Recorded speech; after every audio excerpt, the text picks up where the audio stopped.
Today, I'm on a solo mission to explore New York City and to share with you my best advice for traveling by yourself.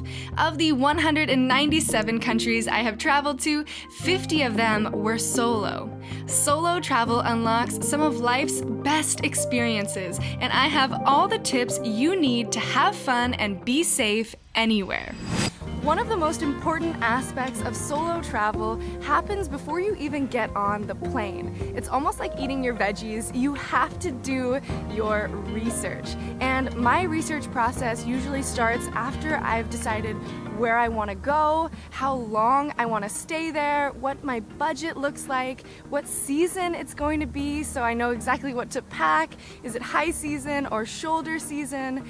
Do I need any type of visa?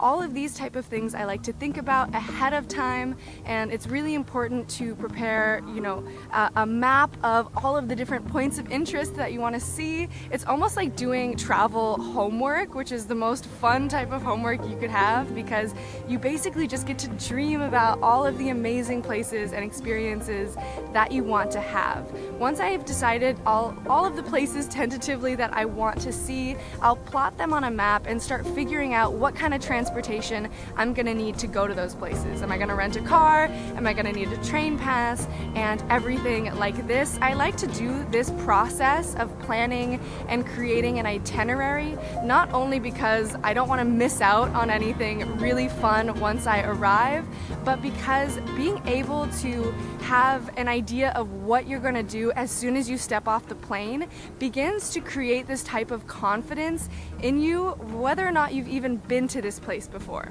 If you have never been on a solo trip before, I highly recommend starting in a place where there are also a lot of first-time travelers, backpackers. Places like Southeast Asia and Central America are famous for being almost like a learning ground for travelers to figure out how to even navigate the world safely. I recommend also never packing more than you can carry. Trust me, I've made this mistake before. When you're traveling alone, leave the pair of heels and the short skirts at home. You're not gonna need them. This trip is entirely for yourself, and it actually gives you a chance to not really care that much about what you look like.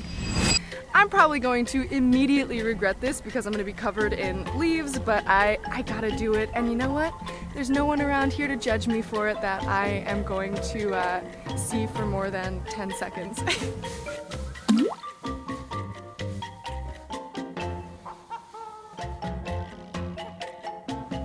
Alright, that wasn't too bad. I have leaves everywhere, but that was so fun. I feel like a literal child. People are laughing at me as they're walking by.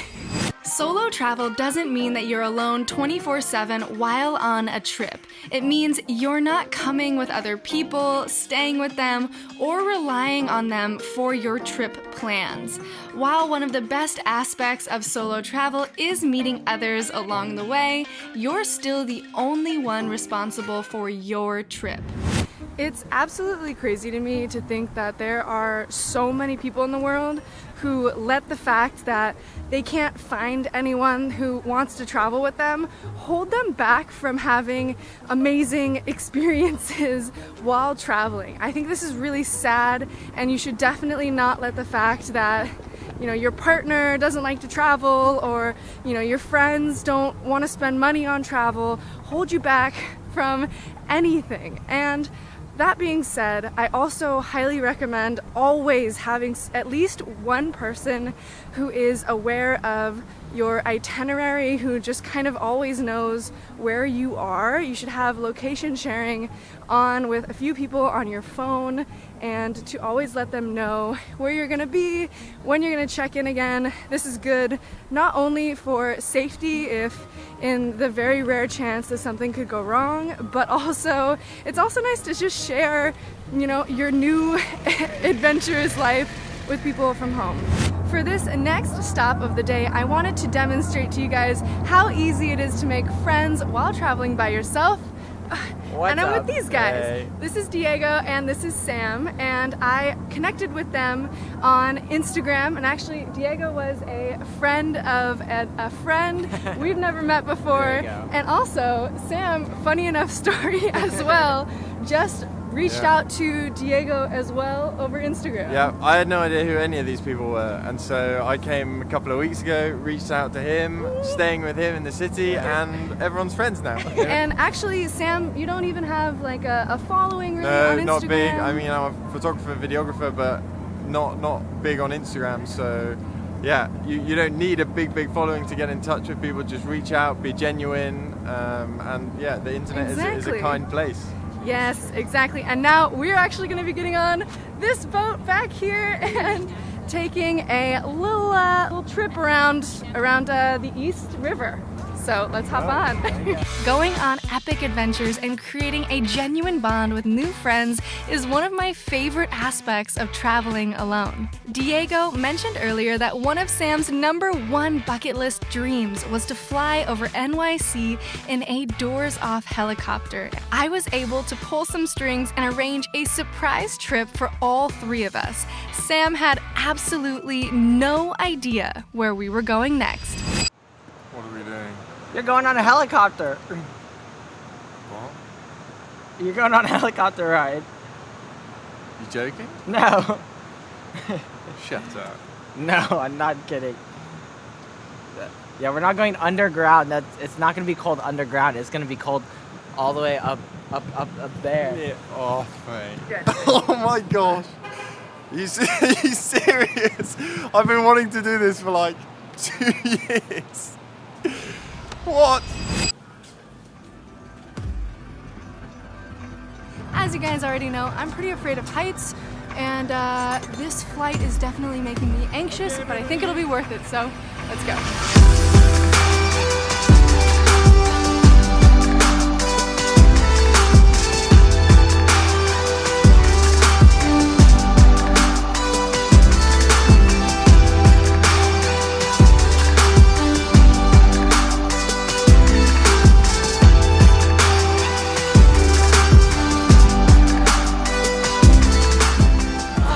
Well, we made it in one piece. Thankfully, I'm so glad that I did not listen to that little voice in my head that was kind of freaked out about this. That was an incredible experience. Wow. One of the aspects of solo travel that I've actually struggled with the most is learning how to capture the experience. I film the vast majority of my YouTube videos alone, and I also take a lot of photos by myself as well. Well, that is of course with the help of my tripod, which brings me to thanking the sponsor of this video, Lumix, for creating the Lumix S5, which is the perfect camera for a solo traveler. I've actually been using the Lumix X5 for my entire trip through New York City, so let me tell you about some of its features. If you want to create content while traveling solo, the Lumix S5 is an amazing camera for you, especially if you want to be in your own photos. The best feature for me has definitely been the flip out screen for vlogging. I can't tell you how many times I have accidentally taken a shot that was out of focus, and now with the Lumix S5 I can save so much time. There is also a powerful stabilization that helps you avoid any kind of wobbly footage, which is the worst. The Lumix S5 is great for travel specifically because it has a tough body that is both dust and splash resistant thanks to its special sealing that protects it from the elements. When you're on the go, you can wirelessly transfer photos and videos straight to your phone, which makes sharing the adventure that much easier. It is easy to access the slow motion features and create stunning cinematic montages as you explore new places. There is also a built-in intervalometer that helps you take a series of photos of yourself from a distance while the S5 is on a tripod so that you don't have to go back and forth like a crazy person. Being able to create beautiful content while traveling has allowed me to tell so many unique stories. Lumix has a dream lineup of cameras and lenses that are amazing for both photographers and videographers. So whether you would like to make a 4K cinematic video or simply capture your experiences while traveling, check out the link in my description to learn more about the camera and to purchase one for yourself. Thanks again to Lumix for sponsoring this video, and now let's get back to exploring the city. Another one of the most important parts of preparing for your solo trip is figuring out what kind of accommodation is going to be best for you. One of the worst parts of traveling by yourself is that you can no longer split the cost of a hotel room with another person, which is also why I highly recommend staying in hostels. When you're traveling alone, hostels are so good for so many reasons. They're cheaper if you want to stay in dorms, but there are also private rooms available. They usually have really good internet, and you can meet so many other travelers who are probably doing the exact same thing as you are and are looking for instant new friends. And I also highly recommend booking at least the first few days of your accommodation when you arrive into a new city so that you know exactly where you're gonna go once you land from the airport. And another great tip is to reach out to your accommodation before you arrive to ask what the best way is to get to their hostel or hotel from the airport, so that way you don't get hassled too much by taxis. You know exactly how much you should be paying or what train or bus ticket to get as soon as you land. That's always one of the most stressful parts of travel for me, and I like to avoid it as much as possible. Then when you arrive to your accommodation, I recommend becoming best friends with the hotel receptionists. They are literally there to help you with anything that you need. So any recommendations, if you're looking for things specific like a local SIM card, they can usually point you in the right direction. And it's always good to immediately find a local who can let you know where all the best places to go are. And speaking of that, I have another adventure planned right now. I'm going to be seeing this city from a new perspective from the top of one of these buildings right over here.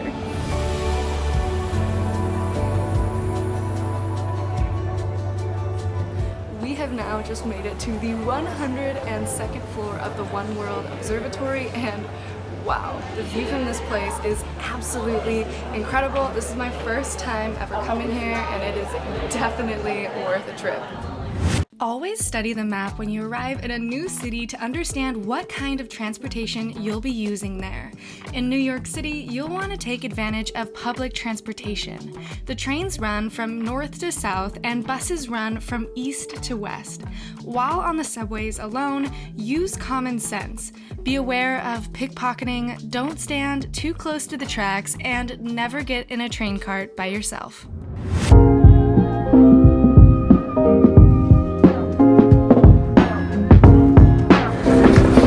As you can see, the sun has just set here in Washington Square Park. It has been such an amazing day, but this is where my day as a solo female traveler is going to be ending.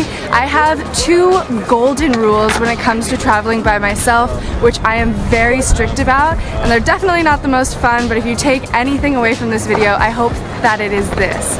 So my first rule is that, number one, I don't get intoxicated when I'm traveling by myself. This is a very logical one. Of course, when you're inebriated or you've drank too much, it's easy for you to lose control of your surroundings and your awareness. So I recommend, never having more than one drink and being very particular with keeping your eye on it as well. And the second rule is that I rarely ever stay out after sunset. This is definitely pushing it for me a bit, and Hi. Can I help you? Considering that this is a well-lit area, there's a lot of people here tonight, it's Saturday night, I feel comfortable because I'm taking an Uber or a taxi directly from this place back to my accommodation. So of course there are always slight exceptions to this rule, but following these two rules successfully kept me safe while traveling to every country in the world. What are you doing? What's happening? What are you making about? I win. I'm sorry, I'm working. Thank you. Where are you going? I'm making a video, so yeah. A few other things to keep in mind when you're walking around in a city by yourself at night is you should never be wearing headphones. As tempting as it is to soak in the ambiance, listening to music, or talking on the phone, I do not recommend wearing headphones because you are not aware of your surroundings. When I'm walking down the street, I'm typically using a lot of my peripheral vision so that I'm constantly kind of swiveling and keeping track of who's around me, their proximity, how long someone has been following me, etc. And also when it comes to what you're wearing, unfortunately this is still very important, especially for women. Don't wear revealing clothing or any type of clothing that's going to attract any unwanted attention. You get enough harassment walking down the street as a woman regardless of what you're wearing, so attracting that kind of attention is not a good idea. It can get you in a lot of really uncomfortable situations, but when those situations inevitably come up, I recommend taking them as seriously as possible. I like to use a few of the lessons that I have actually learned in martial arts when it comes to addressing conflict. What you want to do is, as soon as someone is making you uncomfortable, you want to be loud. You want to tell them aggressively that you want to make some space between you and that person. Let them know very clearly and sternly that you are not interested in communicating with them, and break the interaction and walk away. Usually taking this type of approach startles people because they're not used to especially women interacting with them in such a direct and stern way, and that can usually end a lot of uncomfortable situations. Remember that your intuition is your best travel companion. Always trust your gut, stay in the present moment, and enjoy it, because this is such a beautiful experience. But it's definitely time for me to call my Uber and head back to the hotel. What an amazing whirlwind trip around New York City. If you are planning on taking your first ever solo trip in 2022, don't forget to let me know in the comments what you are most excited for. Thanks again to Lumix for sponsoring this video. If you haven't already, check out the link in my description to learn more about the Lumix S5 and to purchase one for yourself. Until next time, keep pushing your limits.